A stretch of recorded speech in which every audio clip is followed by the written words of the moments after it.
bigishwa n'ibyaha kugira ngo babiturwe nibarangiza bakubohoka bazagira mu gihugu cyo mu ijuru kandi kuri iyi si bafite amahoro n'umugisha.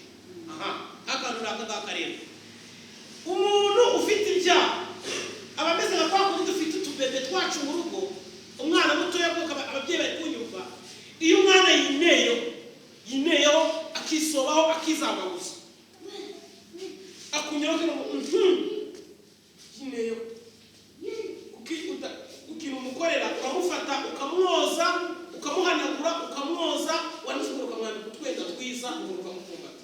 Ariko iyo yinereye na bagenzi be bagenda kuvuga yinereye undi yinereye. Ibyaha kuri twebwe imbere y'Imana tuba tumeze nk'abantu binereye. Haleluya, amen, haleluya, amen.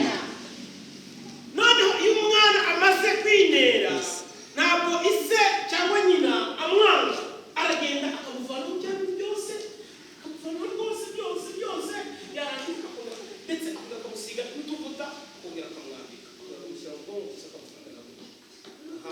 Natwe niko Imana idukunda, ibona wagiye gusambana ukajya kwiba ukajya kugambana ukajya mu matiku ukaremeza mugenzi wawe ukamutuka bikamera nk'amagi wisize ukabira akakunda kubona nawe kubera ko baremeje mugenzi wawe ntabwo wiremereje ndetse ntabwo biri gukunda.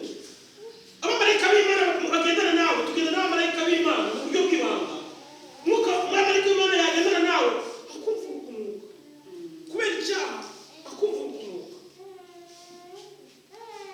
Hakaza abandi bamarayika b'Imana bakaza bakakoza bakakubwira ngo ihana mu busambanyi, ihana mu businzi, ihana ikinabi, ihana ishyari ry'ihana. Waraza ngo Imana yo mu ijuru imbabarire, namwe mubyumvise musabire Uwiteka imbabazi. Twese twavuga ngo Imana ikubabarire.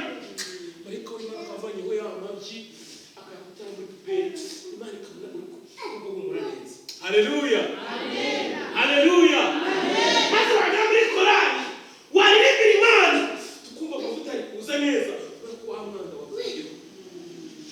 Maze waza ugatuti wabwiriza ubutumwa bwiza kama ndi umwana nkunda kandi nishimye Shitani nawe icyo ashinzwe ni uguhora ashaka kudutera amabyi.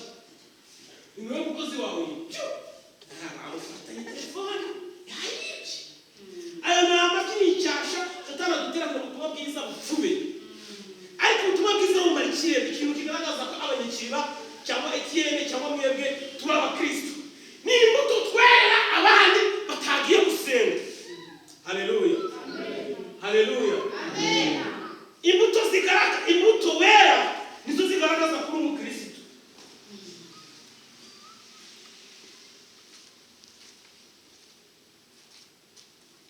Nicyo nashaka kuvuga.